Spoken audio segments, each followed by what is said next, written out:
My name is Cambria Holt. I'm 30 years old, and most days I split myself in half between being a quality control supervisor at a food processing company in Boise and a warehouse worker on weekend graveyard shifts just to keep up with bills that were never mine to begin with. I live alone in a ground-floor apartment where the walls are thin enough to hear my neighbor's cat snore. I haven't taken a real vacation in 6 years, and my fridge is mostly a polite arrangement of store-brand soup cans and expired yogurt I haven't worked up the courage to throw away. But I used to believe that if I sacrificed enough, maybe, just maybe, my parents would finally see me. Before we go any further, if you've ever felt like the invisible one in your own family, like you were only useful when you were giving something up, stick around. This story's for you. Don't forget to like, subscribe, and share this channel for more real stories like mine. Stories that sting, heal, and maybe help you find your own voice. Now, back to the moment everything unraveled. It started like any other Tuesday. I was standing in the chilled QA lab, reviewing a batch log for temperature fluctuations in our holiday apple glaze when my phone started buzzing on the counter. Once, then again, and again. 5 missed calls, all from the same contact, home. My stomach tightened as I peeled off my nitrile gloves and stepped into the hallway. I pressed call back with a pit in my gut, already bracing for some kind of emergency. But what I heard wasn't worry, it was rage. "You mocking us, Cambria?" My father's voice exploded through the speaker, so loud I flinched. "Is this some kind of joke to you?" I blinked, confused. "Dad? What are you talking about?" "You really thought we wouldn't notice?" My mother snapped, her tone sharp enough to draw blood. "You live alone, waste money on yourself while we're scraping by, and you send us what? 75 cents? I nearly dropped the phone. "Wait, what? That's not true," I said, panic crawling up my throat. "I've been sending $2,000 every month, directly every third of the month. Same amount, from my own account." "You liar," Dad roared. "Your sister told us everything. Haley's the one supporting us. She sends thousands every month, Cambria." "You? You throw us change like we're street beggars." My mouth opened, but nothing came out. And then, click. The line went dead. I stood there in the fluorescent-lit hallway, the hum of the refrigeration unit suddenly deafening, my heartbeat punching the inside of my chest like it wanted out. My fingers trembled. My lungs wouldn't fill. $2,000 every single month. I skipped dinners, walked to work in sleet, canceled internet, sold my guitar, my blender, the bike I used to ride through the Boise Greenbelt. Also, I could send that money because I thought if I just gave enough, they'd finally see me. Instead, they saw 75 cents. I leaned against the metal doorframe, the cold pressing into my spine like ice. I didn't cry, I didn't scream, but something inside me cracked like a glass left out in winter. I had done it quietly, without asking for thanks. I told myself it was love, that it was the right thing, that being the invisible daughter meant I had to work harder to be visible. Turns out, I was invisible by design. I walked back into the QA room, picked up my pen, stared down at the blotchy printout of glazed temperature spikes. But the numbers all blurred into one, 2,000. That number wasn't just a transaction, it was a heartbeat. It was every minute of overtime, every frozen toe in that warehouse, every meal skipped, every whisper I'd said to myself at midnight, "Hang in there, they'll see you soon." I sank into the stool, suddenly aware of how heavy my body felt. I thought about the time Haley told me she'd send money using a fun nickname, Sky Lark, so it'd feel like a secret admirer or some cute gesture. I'd used my real name. No filters, no fluff. Now I knew why she wanted the disguise. It wasn't for fun, it was for credit. A woman from shipping popped her head in. "Cam, everything okay?" I looked up, nodded too quickly. "Yeah, just low blood sugar, I'll be fine." But I wasn't. Because it hit me then, truth doesn't matter in a house where only one voice counts. And Haley? She always knew how to speak in a way they'd believe. I held my phone in my lap and stared at the last incoming call. Home. But in that moment, it felt like the farthest place from anything resembling home. People talk about childhood like it's a photo album, Bright moments, smiles frozen in time, birthday candles glowing on frosting. But mine felt like the back cover. Blank, smudged, the part nobody looks at. After that call in the QA lab, I didn't go home right away. I drove aimlessly through Boise, past the frozen greenbelt trails and half-lit gas stations, until the hum of the engine felt like the only thing keeping me tethered. I parked outside my apartment and just sat there. That's when the memories started pouring in, loud and uninvited, like old radio static. I was 10 the first time I realized I didn't belong in the frame.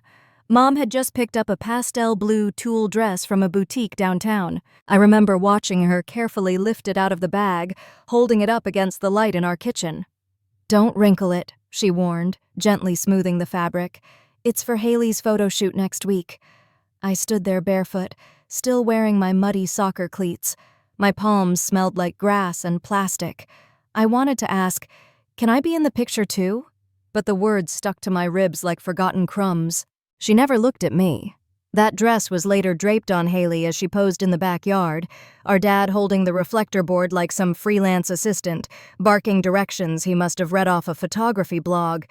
He'd even strung up softbox lights in the garage to turn it into a studio, saying Haley needed a space to grow her brand.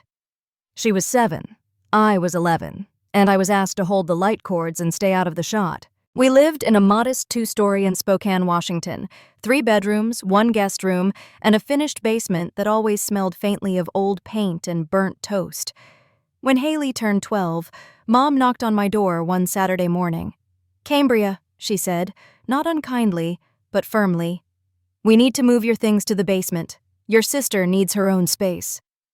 I stood there in my Star Wars pajama pants, looking at the boxed-up Beanie Babies on my shelf. I didn't argue. I just carried my pillow and the sketch pad I loved into the half-sunken room beside the water heater. There were no posters down there, no carpet, just concrete floors and a flickering pull-string light. No one asked if I was okay with it. Maybe they didn't need to. They already knew I wouldn't push back. I loved to draw. Not just doodles, but full, rich scenes. People in motion. Color combinations that popped. My 3rd-grade teacher once told my mom during a parent-teacher night, "Cambria sees the world in layers." I believed her. So when a local art center mailed home a brochure for evening classes, I was ecstatic. I remember running to the kitchen, waving the registration form like it was my golden ticket. Mom glanced at it while stirring pasta. "Honey, you should really focus on math. Drawing doesn't get you scholarships." That same weekend, she ordered Haley her first pair of genuine leather ballet slippers, pink, with hand-stitched ribbons. She didn't even like dancing, but she looked good in the photos. By the time I was 13, I had started cataloging my small victories in silence. 2nd place in a county-wide science challenge, honorable mention for an engineering project on sustainable packaging. I once got invited to tour a university campus for a weekend program, but when I showed Dad the letter, he barely skimmed it. "Friday to Sunday?" He frowned. "That's when Haley's got her spring showcase. Your mom needs help backstage. Maybe next year." There was no next year. Instead, I stayed home, steamed Haley's dress, wiped smudges off her makeup mirror, and ironed the curtain she used for her entrance moment. I remember holding the umbrella over her head during a sudden drizzle, shielding her curls from the rain as she walked to the photographer's van. She didn't say thank you. I didn't expect her to. When I was 15, I got my first part-time job at a bakery downtown. Not because I wanted to buy anything big, just a new backpack, one that didn't smell like the attic. I didn't tell anyone at home. Haley had just returned from a shopping trip with Mom. Gap jeans, Abercrombie hoodies, a Michael Kors purse she was too young to use yet. I used my first paycheck to buy a used sketching tablet on eBay. 2 days later, it mysteriously disappeared from my room. I found it 3 weeks later in Haley's closet. She said she thought it was a birthday gift Mom got her early. Mom laughed when I brought it up. "You girls share everything. Don't make a fuss." So I didn't. I learned early that being the easy one was the only role left open in that house. But silence, when repeated long enough, turns into something dangerous. It becomes a mask so seamless that even you forget where your face ends and the pretending begins. I didn't cry when Grandpa Caleb died that winter, but I felt like the only person who had ever seen me without the mask was gone. He was the one who used to listen when I talked about sustainable food packaging or asked if I'd ever considered studying industrial design. He once took my hand in the backyard while I showed him a compostable lunch container I'd built out of old paper pulp. "You know what I see, Cam," he said softly, his thumb brushing over the lid. "You're the kind of person who keeps the whole world running, quietly. But without you, the lights don't turn on." I held on to that. I still do. Back in my apartment, I sat on the floor of my small living room, laptop closed, phone face down. The shadows of my childhood weren't just metaphors. They were real. They lived in basements and garage studios and under ribbons tied too tightly. And now, at 30, they had followed me into adulthood, wearing new names: ungrateful, selfish, invisible. But something else had followed me too. That quiet fire in my chest that Grandpa saw, the part of me that refused to vanish. It was a Monday night, late February, snow still clinging to the sidewalks in gritty patches. I'd just gotten home from the warehouse, body aching from hauling crates of organic tomato sauce, hands still red from the cold. Dinner was a bowl of oversalted tomato soup and a heel of bread that had gone slightly stale. I was halfway through dipping my toast when my phone buzzed. Haley. My thumb hovered. I hadn't heard from her in weeks. Not since Christmas, when she posted a picture of herself at a ski lodge in Aspen with the caption, "Family means everything," even though she hadn't invited any of us. I picked up. "Hey," I said, guarded. Her voice was soft, softer than I remembered. "Cam, are you busy?" I glanced at my soup. "No, not really." There was a pause on the other end, one of those heavy silences that doesn't come from bad reception, but from someone building up to something. "I've been thinking," she said finally. "We owe Mom and Dad a lot, don't you think?" I leaned back on my couch. What brought this on? "I don't know," she sighed. "Maybe I'm just feeling sentimental. They gave up everything for us, their youth, their dreams. The least we can do is make sure they're okay now." I stayed quiet. Sentimentality wasn't a currency I trusted with Haley. "I was thinking," she continued, "what if we increase the monthly support? Like, 4,000 total? Between us?" I blinked. 4,000? "I'll cover most of it," she rushed on. "Don't stress, okay? I've been freelancing for some beauty brands, Glow Theory, Soleil Skincare. Plus, I'm getting paid for TikTok campaigns now. I even got gifted a ring light from a brand last week." She sounded proud, but a little rehearsed, like she was performing this conversation in her head before it even began. "And me?" I asked carefully. "What do I contribute?" "Maybe 2,000? She offered, like it was casual. "I'll handle the rest." I stared at the chipped edge of my coffee table. 2,000 was more than my rent and utilities combined. It was grocery money, winter gloves, my phone bill. It was half my existence. But her voice softened. "I know it's a stretch for you, Cam. That's why I'll do the heavy lifting. I want this to be our thing. Want this, like, something good we do together." Something about that word, together, sank into me. I'd spent years chasing togetherness like it was a currency I could earn with silence and sacrifice. I closed my eyes. "All right," I said, "if you're sure." "Oh, and one more thing," she added, too cheerfully. "I'll send mine using the nickname, just to make it fun." I frowned. "A nickname?" "Yeah, like, I don't know, Skylark or something cute. It makes the transfers feel like a little mystery, like a secret admirer. Don't you think that's adorable?" I hesitated. "Why not just use your real name?" "It's just a little flair," she laughed. "You can use yours. That way they'll know it's from both of us, some playful, some traditional." Something about that didn't sit right, but I was too tired to fight it. "Okay," I said slowly, "as long as they know it's from me too." "They will," Haley promised. "I mean, we're in this together now, right?" That night, I logged into my bank app and set up a recurring payment of $2,000 every third of the month, just like when I sent less. I made sure my name, Cambria Holt, was attached clearly. No emoji, no code name, just me. To make it work, I canceled my high-speed internet and downgraded to the slowest possible plan.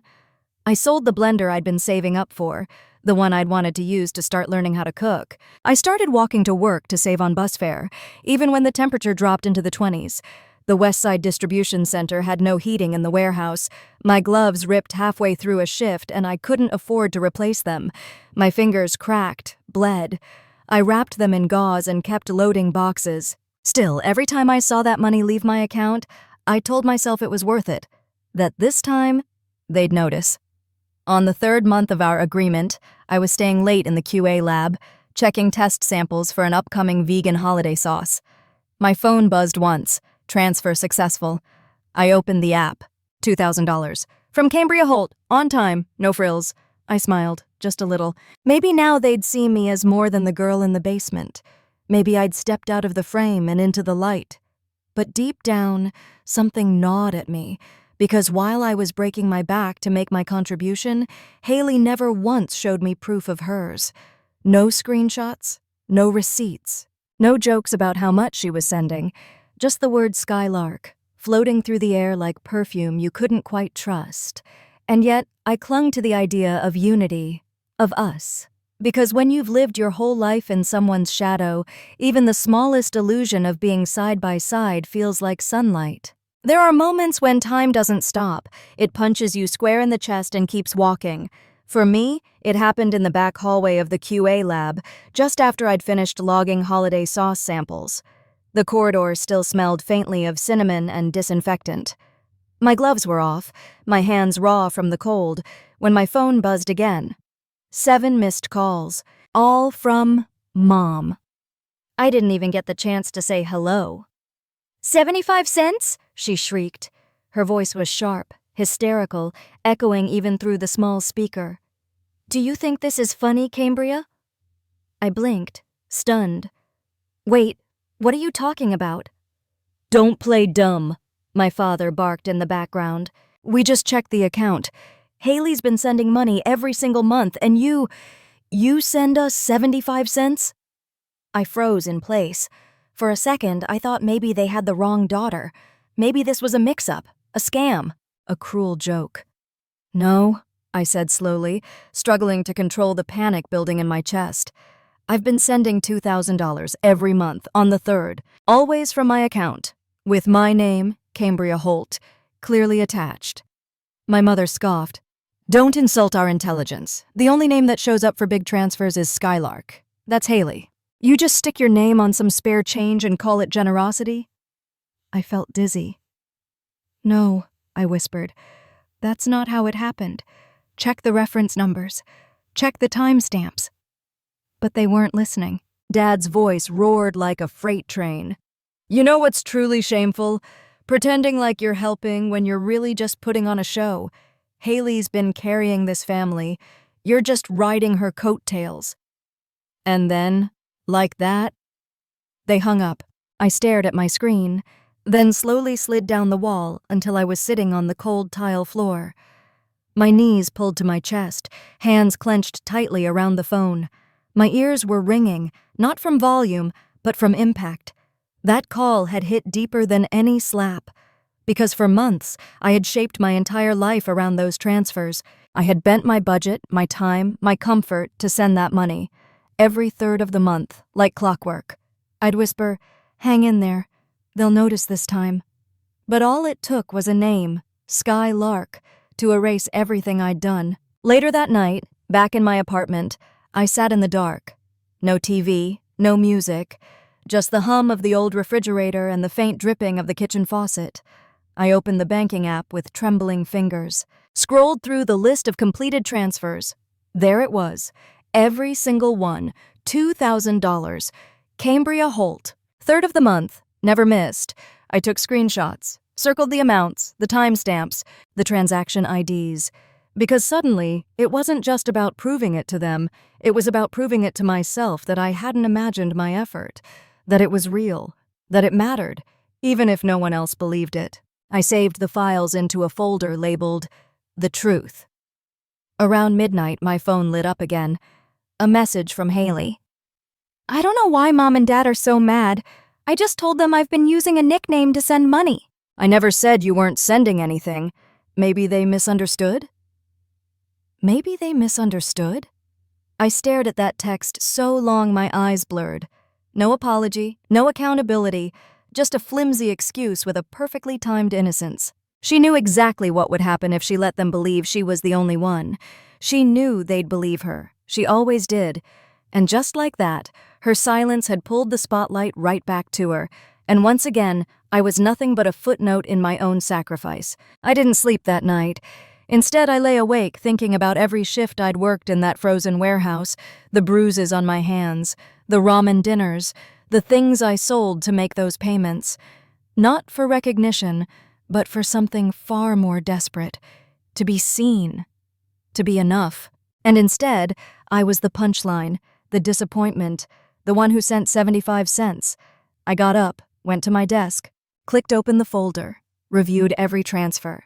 This wasn't just money.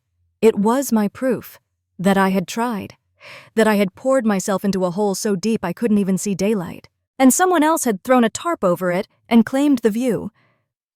The next morning, as I stirred a bitter cup of instant coffee, something shifted in me. Not rage, not sorrow, just clarity. It became crystal clear that in my family, effort didn't matter. Only performance did. And Haley? She was a master of performance. She didn't need to prove anything. She didn't need to break her back. She just needed to show up at the right moment and say the right thing. And they would hand her the world.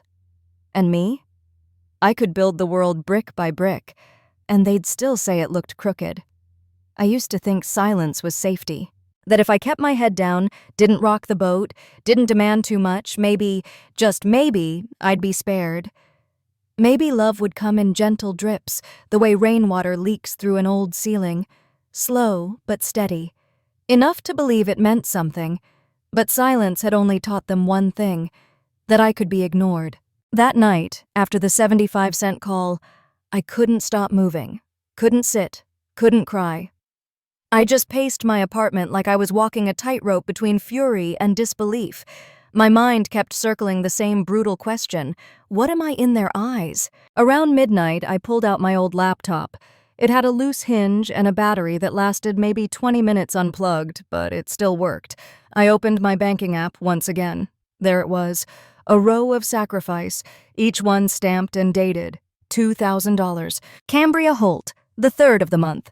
No skipped payments, no delayed transfers, no disguises. I took screenshots. One by one. Then I zoomed in, added red circles around my name, around the reference numbers. I copied the confirmation emails, pasted them into a Word doc, renamed it The Truth, CH. My fingers were stiff from typing, but my pulse had finally slowed. This wasn't just digital proof, it was evidence of existence, of intention, of love that no one else had bothered to see. I wasn't hoarding receipts to make a scene. I was building a lifeline, a way to remind myself that I hadn't made it all up. Because that's what gaslighting does.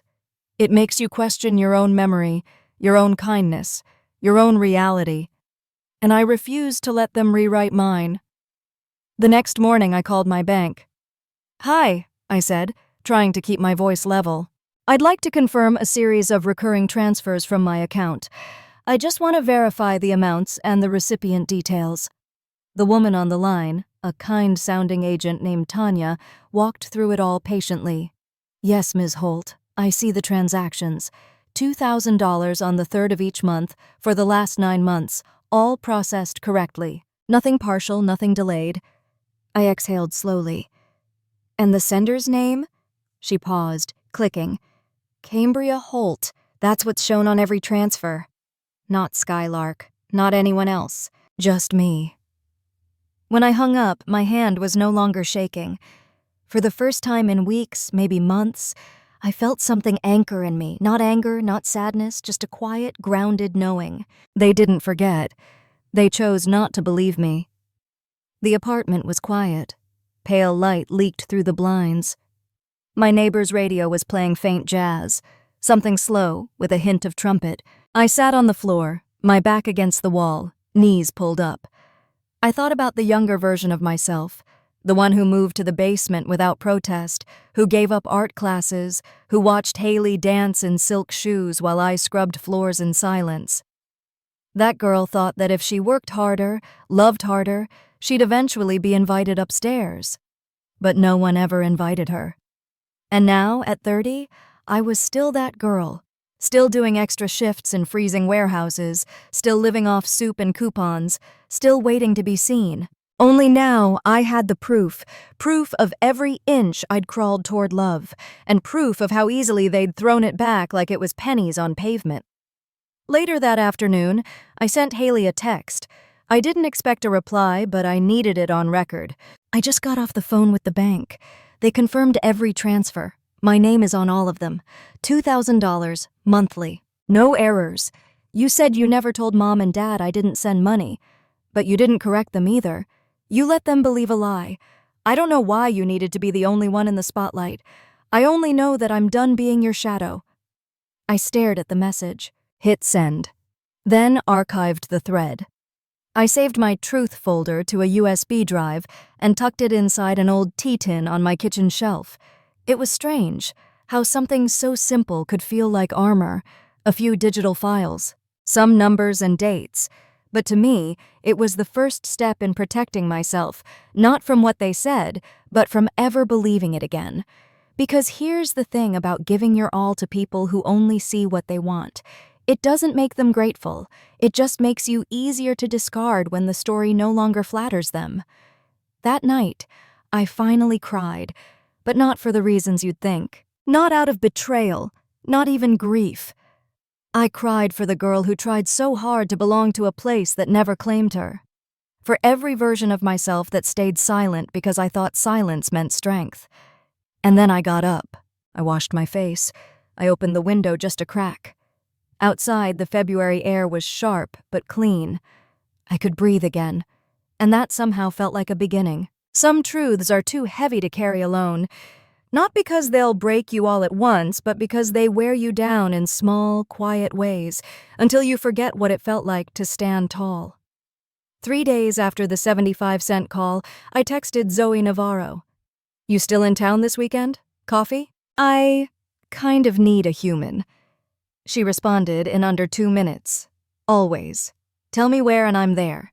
We met at our old spot, Harvest Bean, a cozy corner cafe on 5th and Madison, where we used to study for finals and joke about dropping out to start a podcast. It smelled like cinnamon, roasted beans, and a little bit like hope. Zoe was already there when I arrived, stirring her usual unsweetened mint latte, glasses fogging slightly from the steam. She looked up, scanned my face, and said nothing. Not yet. She just slid a mug toward me, black coffee, 2 sugars, exactly how I've taken it since college. I sat down, fingers curling around the warmth. "I told them," I said finally, voice brittle. "I told them everything." Zoe didn't blink. "Your parents?" I shook my head. "You."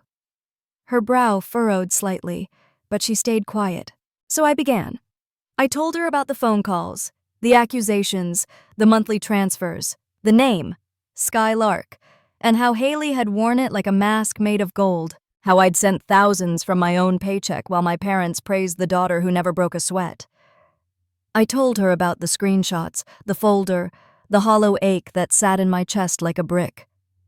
Zoe didn't interrupt. She didn't flinch. She just listened. When I finished, I leaned back in my chair, exhausted.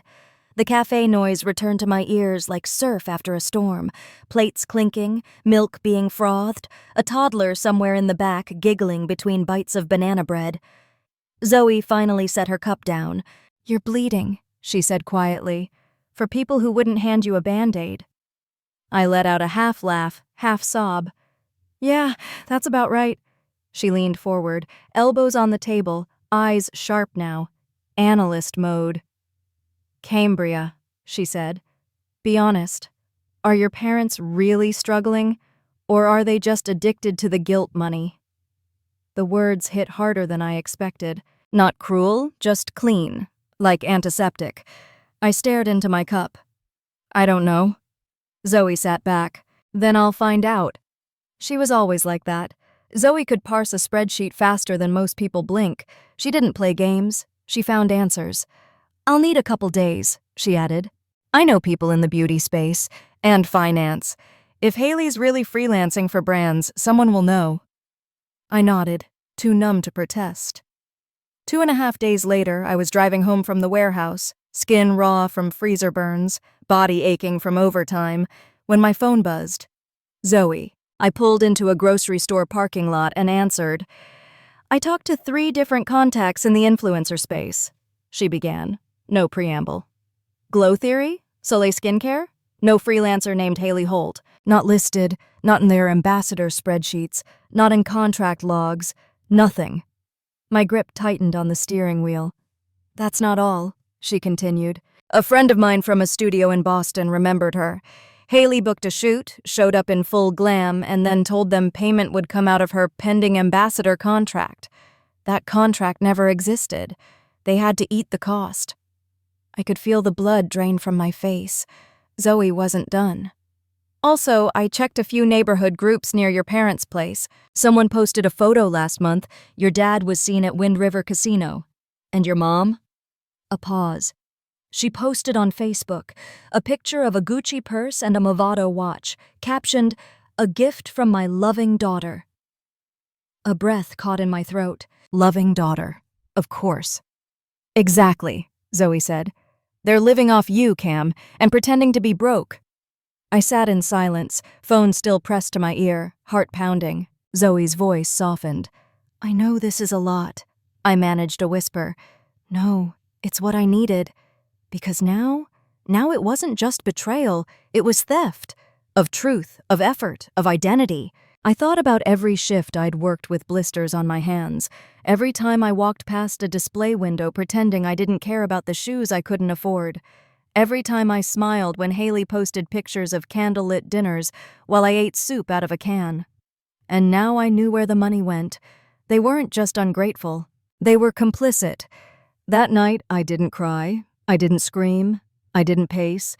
I sat at my kitchen table, poured myself a glass of water, and opened my laptop. I wrote Zoe a short email. Subject, thank you for the truth. Then I blocked 3 numbers from my contacts. Mom, Dad, Haley. Because sometimes walking away isn't about giving up on love. It's about giving up on being used. The final straw didn't come with screaming. It came in silence, clean, heavy, and absolute. After Zoe's call, I didn't sleep. But for once, it wasn't because I was anxious. It was because I was clear. I had proof. I had the truth. And more than anything, I had nothing left to give.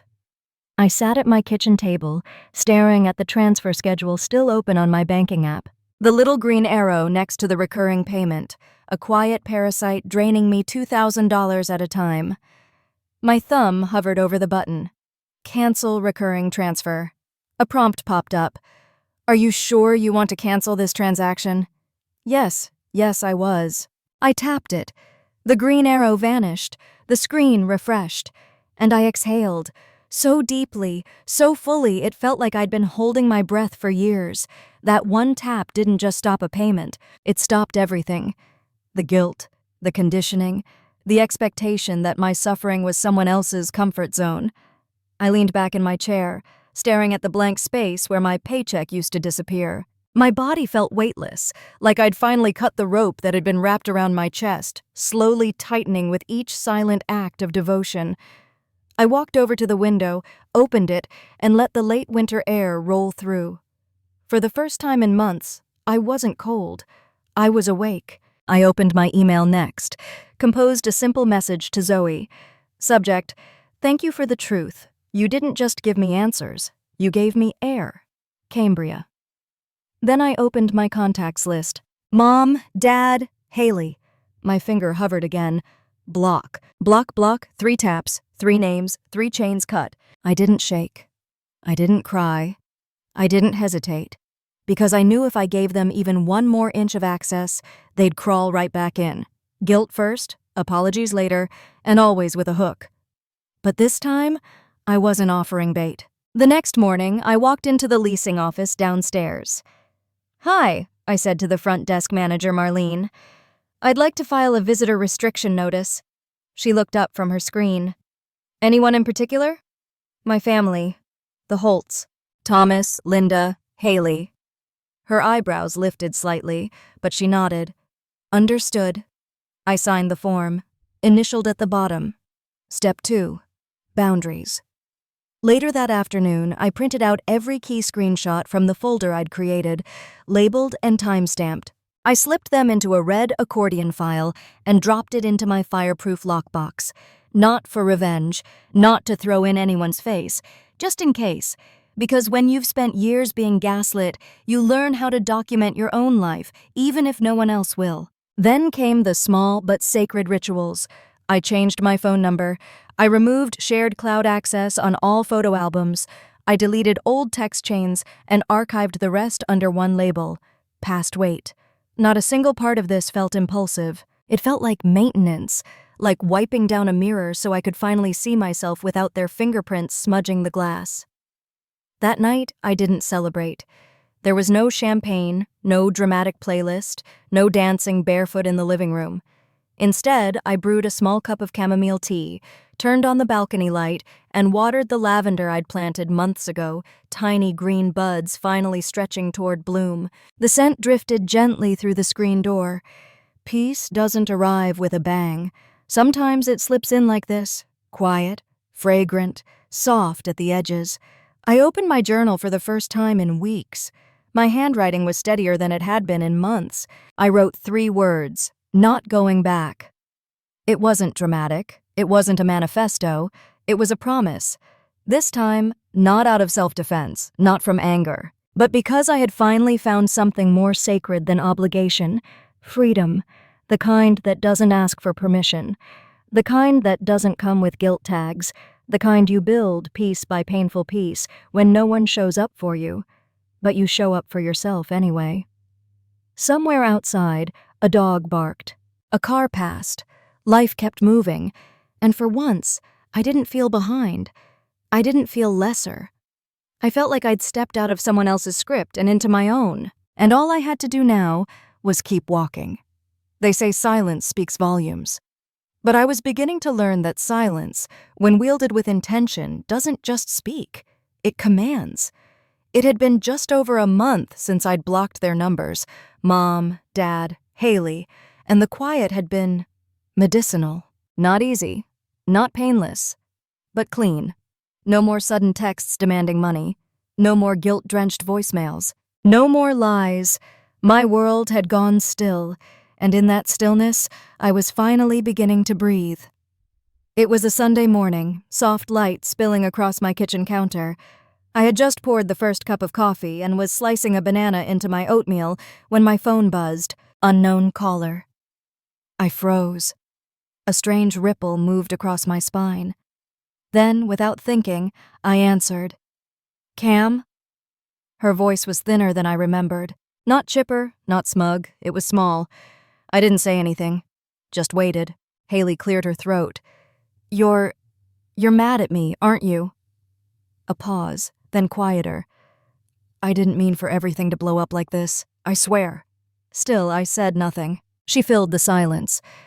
"Mom and Dad found out I haven't been sending money," she rushed out. "Everything just kind of came crashing down." I shifted the mug in my hand, steady but silent. Haley sniffed, and I could hear the crackle in her voice. I didn't know what else to do." "The modeling agency I signed with?" "It was a scam. They made me pay an entry fee and then ghosted. I used Mom's credit card." Her voice broke. "Dad sold his car to pay off part of it. Mom's working overnight shifts cleaning offices downtown. The bank just posted a foreclosure notice on the house." My chest tightened, but not from pity, from recognition.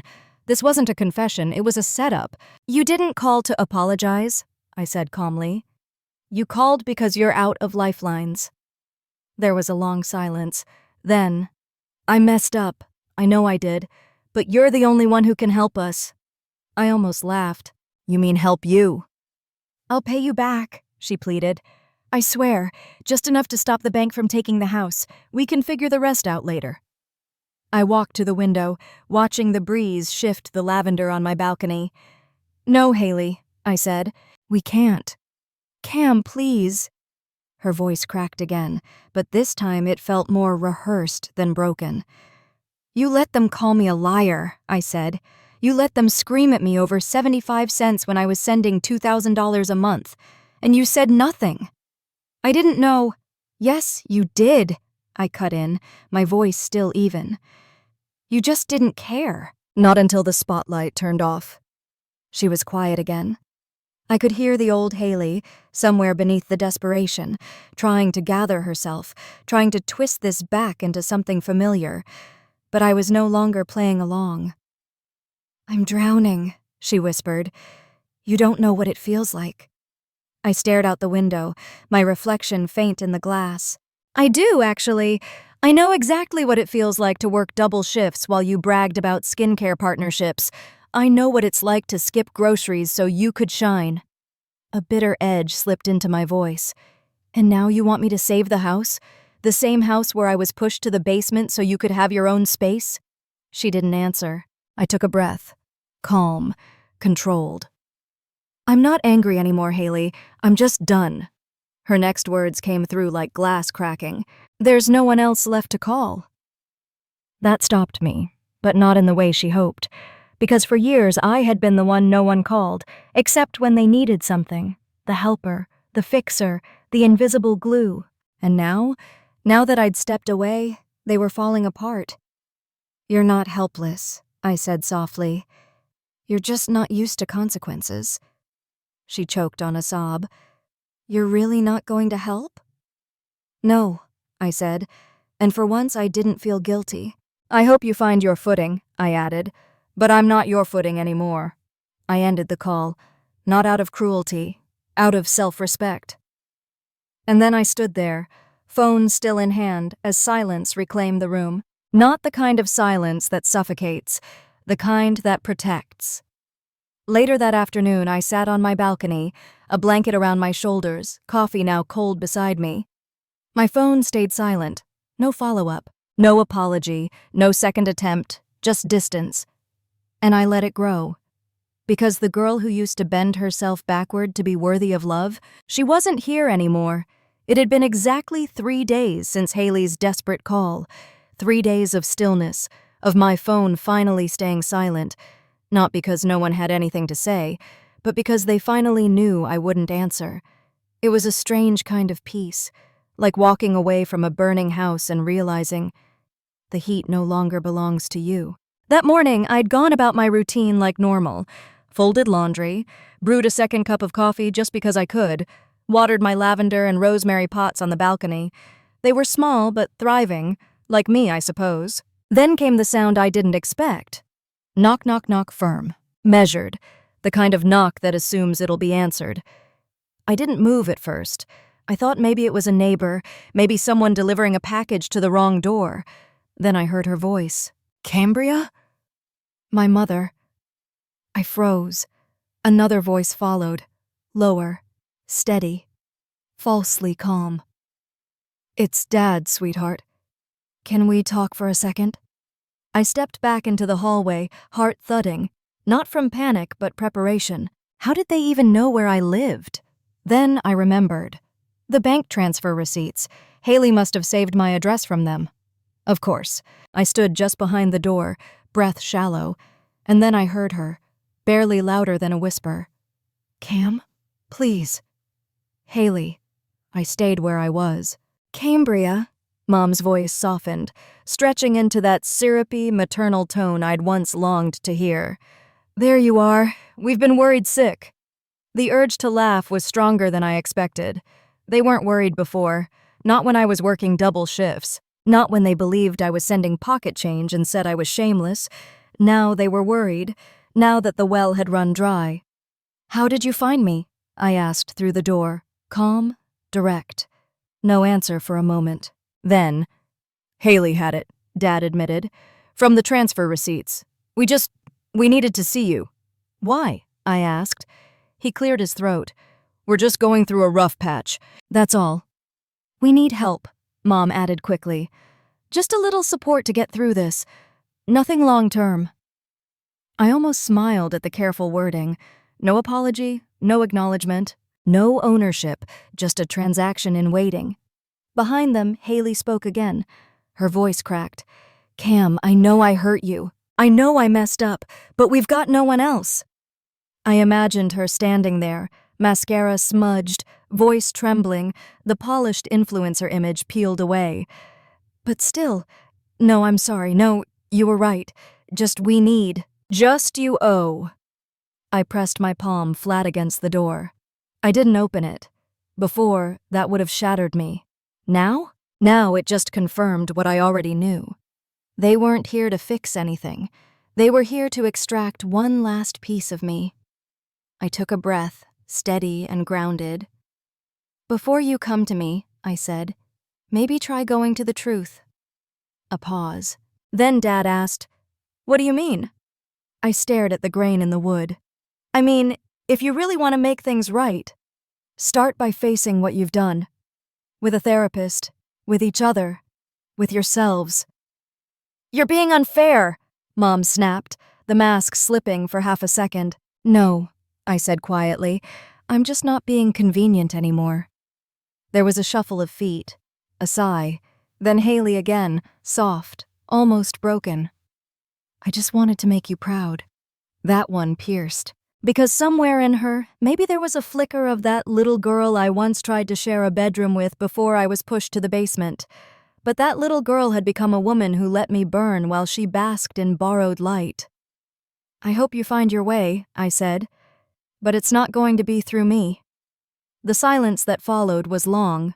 No yelling, no threats, no final manipulation, just 3 sets of footsteps retreating down the hallway. I waited until the elevator dinged, the doors closed, and the quiet returned. Then I sank slowly to the floor, back pressed to the wood, knees drawn up, not because I was weak, but because the moment had finally passed, and I had stood my ground. No tears came, because this time silence wasn't surrender. It wasn't hiding. It was a line drawn in stone. That afternoon, I added a new line in my journal. "Some doors aren't meant to open again, not because you're cruel, but because you finally understand what lives on the other side." And then I lit a candle. Not to mourn, but to mark a turning point. Because what they left behind wasn't sadness, it was space. And in that space, I could finally grow. I thought they were done. After the knock at the door, the pleading, the silence that followed, I thought maybe, just maybe, they'd accept the distance I'd carved between us. But with my family, it was never over. They didn't apologize. They escalated. 3 days later, I came home from work, arms full of groceries and sleeves dusted with flour from QA sampling. A soft breeze carried the scent of wet cement and blooming jasmine from a neighbor's balcony. There was something wedged under my door. No return address, just a plain manila envelope, sloppy print, slightly torn edges.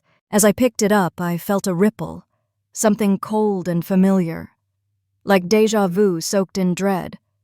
I set my bags down and opened it. Inside was a single sheet of paper, printed in grayscale, the font slightly slanted. No greeting, no signature, just numbers. 6 bank account lines, each one labeled with vague phrases: repayment of expenses, monthly recovery contributions, family burden reimbursement. And then, at the very bottom, in smeared red ink, "If you won't help, we'll have to use the money Grandpa Caleb left behind. This is your last chance to do the right thing." I stared at the words, and for a moment, just a moment, my vision tunneled. The room dimmed. My fingers went cold. Not him. They weren't just asking anymore, they were threatening. Threatening the one piece of my past that had ever felt safe. My grandfather, Caleb Holt, was the only person who had ever looked me straight in the eye and seen me without wanting to reshape me. When I was 16, we spent a whole spring planting a single apple seed in his backyard. Not because he needed apples, but because I told him I wanted to learn how trees really grew from the ground up. We dug the hole together, mixed compost, checked the moisture every day. He let me name the sapling. I called it Marla after a girl in my chemistry class who was quiet like me but always got her formulas right. One afternoon, we stood by the tree, its first leaves fluttering like shy green hands. Grandpa rested his calloused palm on my shoulder and said something I never forgot. "Cambria, there are things you'll plant in this world that no one else will understand. You'll water them, protect them, and someone will always try to take the fruit before it's ready. But don't let them. You don't owe them that." That day, I felt seen. Not for what I could do, but for who I was becoming. He passed away when I was 25, and a week after his funeral, I got a call from his lawyer, Mr. Marlon Finch. "Your grandfather set up a trust," he explained gently. "It's not extravagant, $45,000, but it's specifically for you. No one else can access it, not even your parents." It was meant for something meaningful, a master's program, a business startup, a home down payment. I hadn't touched it yet. I wanted to wait until I was ready, until I could use it in a way that felt like a continuation of his faith in me. And now, they wanted it. They were threatening to take what didn't belong to them, what never had. I didn't cry, I didn't scream, I moved. The next morning, I took a personal day from work and called Mr. Finch. He still remembered me. "Cambria," he said warmly, "it's been a while. I hope the trust has been a source of peace, even if you haven't used it yet." "It has," I said, "but now I need your help to protect it." I emailed him a scan of the envelope and letter. He didn't even hesitate. "Bring the original. We'll meet this afternoon. I'll take care of it." His office was in an old brick building on the edge of downtown, one of those spaces that smelled like oak and thyme. He greeted me with a firm handshake, eyes kind behind wire-rimmed glasses. "I'm going to move the trust into a locked 3-year investment account," he explained, flipping through the paperwork. "It'll have dual-factor authentication, biometric access, and legal safeguards. No one can tamper with it, not without court interference. And even then, I'll challenge it." I signed, initialed, dated, watched him seal the documents. And just like that, I put a wall between me and the last thing they could possibly steal. As I stepped out of the office, I didn't feel heavy. I felt light, like I had just repotted the last fragile root of myself. Somewhere it could finally grow, untangled and untrampled. That night, I stood on my balcony, watering my lavender. The wind carried a cool hush, and the sky was the color of pewter. I closed my eyes and pictured that apple tree in Grandpa's yard. Marla. I wondered if it had ever bore fruit, if someone had tried to pick from it too soon. And then I remembered his voice again. "Don't let them pick your fruit before it's time." I opened my eyes. No one would pick from me again, not unless they knew how to plant something of their own. There's something sacred about locking a door behind you. Not in fear, but in finality. I wasn't just protecting money anymore. I was protecting the only part of me they hadn't broken. After leaving Mr. Finch's office, I spent the rest of the day quietly reordering my life. Not dramatically, not bitterly, but deliberately. This wasn't a purge. It was a refinement. I started with the small things, the digital ones. I changed the passcode on my phone. I created a new email address for personal use, one no one in my family had ever seen. I deactivated my Venmo, unlinked my bank from old accounts, set up alerts for unauthorized access. Then I opened a new folder in my drive, Legacy Protected. Inside, I uploaded scanned copies of the trust paperwork, the transfer history, and every screenshot from the letter they left. I backed it up to a secure cloud account, encrypted it, and sent a copy to Zoe, just in case. She didn't ask questions. She just replied, "Proud of you, brick by brick." That evening, I met with my building manager, Marlene, again. She'd always been kind, mid-60s, silver hair and a loose bun, the kind of woman who made you feel like she'd seen 1,000 stories and still believed in happy endings. "I'd like to add a few more names to my restricted visitor list," I said, sliding a small note card across the counter.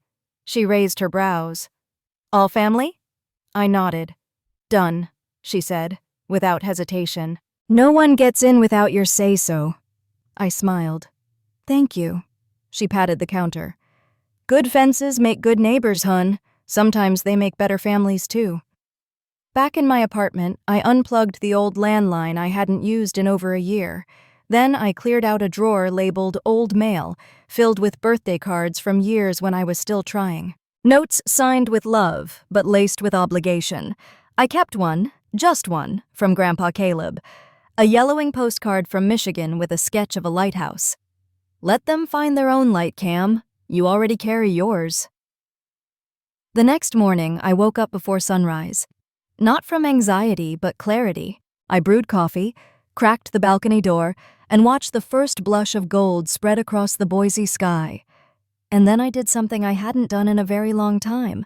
I let myself imagine a life beyond survival, not just maintaining peace, but designing it, choosing it. I pulled out my old sketch pad, the one I hadn't touched since college. It still smelled faintly of charcoal and dust. I flipped past the empty pages and began a rough outline.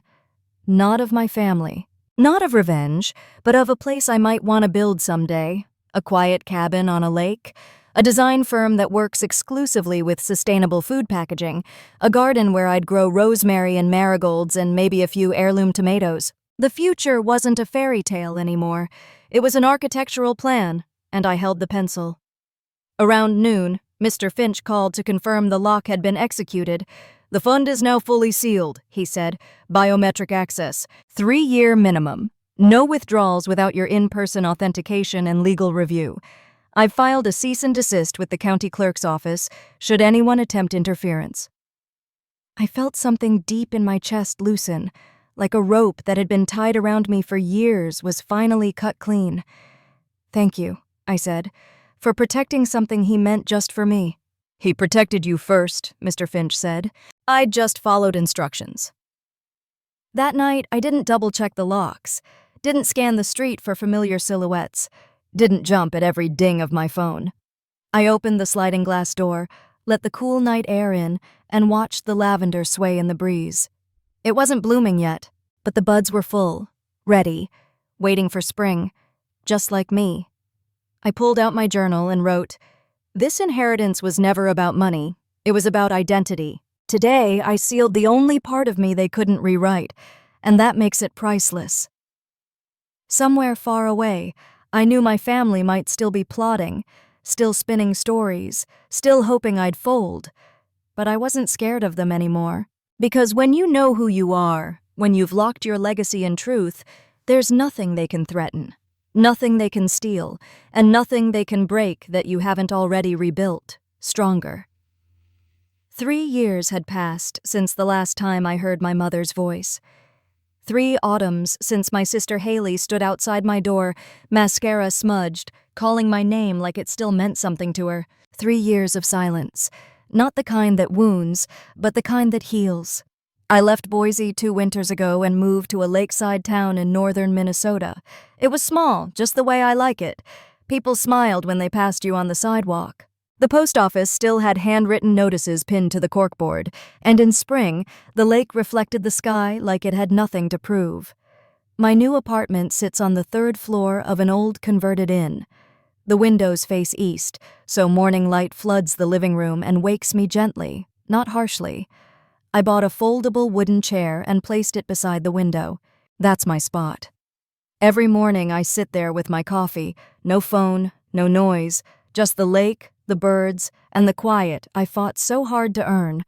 I planted lavender again, rosemary, white daisies, not violets like Grandpa Caleb loved, but I think he would have smiled anyway. I still think of him when the light hits the balcony just right, when the air smells like earth and possibility, when I look in the mirror and don't flinch. I left my old job at the food processing plant the same month I completed a certification in supply chain consulting. It felt terrifying at first, starting over at 32, but 6 months later, I got hired by an organic food export company in Duluth. Last spring, I was promoted to head of quality standards. It's not glamorous, but it's mine. People know my name in meetings, not because I raised my voice, but because I deliver results. My opinions don't get interrupted anymore. My work speaks before I have to, and I've learned to speak too. Calmly, clearly, unapologetically. I cook now, not because I have to save money, but because I love the rhythm of it. chopping garlic, simmering sauces, folding herbs into roasted vegetables like I'm folding grace back into my body. I learned to walk slower, to actually see the things I used to rush past, the texture of tree bark, the sound of snow under boots, the way strangers greet each other like we're all on the same team. I started reading again. Not productivity books, just stories, real ones, the kind that don't end in neat bows but still leave you better. I stopped checking my phone for missed calls, because the people I keep close now, they don't miss me only when they need something. The truth is, no one ever asked about Haley anymore. Or my parents. Not my coworkers, not my new neighbors, not even myself. Because they're not missing pieces, they're chapters I closed. And for once, I'm not dragging their ghosts through every room I enter. Last fall, I got a wedding invitation from Zoe. She married a man named Greg, a high school teacher with kind eyes, and the quiet confidence of someone who doesn't need attention to feel whole. The ceremony was held in a small garden in St. Paul. The leaves had turned to copper and gold, and sunlight poured over everything like melted butter. After the toasts, as I stood sipping wine under a sycamore tree, Zoe found me and tugged my sleeve. "There's someone you need to meet," she whispered. His name was Daniel, an interior architect, just moved from Oregon, wore a slate gray suit, round glasses, and the kind of smile that didn't try too hard. "Hi," he said, extending his hand. "You're Cambria." The way he said it, like he wasn't just repeating a name but recognizing a person, I exhaled without meaning to. We didn't talk about trauma, or family, or wounds. We talked about porch swings and cinnamon rolls, and why every home should have a window that lets in the morning light. When I told him I liked the quiet, he didn't nod like he pitied me. He nodded like he understood.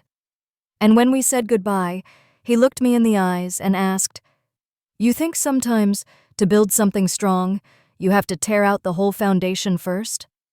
I didn't hesitate. "I think it's the only way." That night, I left my balcony door unlocked for the first time in years, and I slept with the breeze in my room. Not a single nightmare, just the wind, and a sense that maybe, not tomorrow, not next week, but someday I might trust someone again. I didn't set out looking for revenge. I didn't need a courtroom speech or a viral story. All I wanted was a life that wasn't built on proving I mattered to people who never truly saw me. And now I matter to me. That's the real story.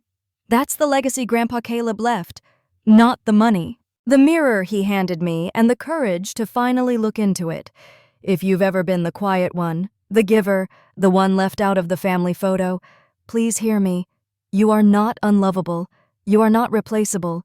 You are not here to bleed for someone else's comfort. You're here to live, and it's never too late to begin. If my story resonated with you, even just a little, I want to say thank you for being here. If you've ever been in a situation like mine, I'd love to hear your story in the comments. What would you have done in my shoes? Hit like if you've ever had to walk away, not out of anger, but to finally breathe. Subscribe if you want to hear more stories like mine, honest, messy, healing, and please, share this with someone who might need the reminder. You're not selfish for choosing peace. You're not broken for needing distance. You're allowed to start over. Because somewhere out there, there's another woman still stuck in the silence I once lived in. And maybe, just maybe, this time, she'll realize she's not alone. Cambria Holt.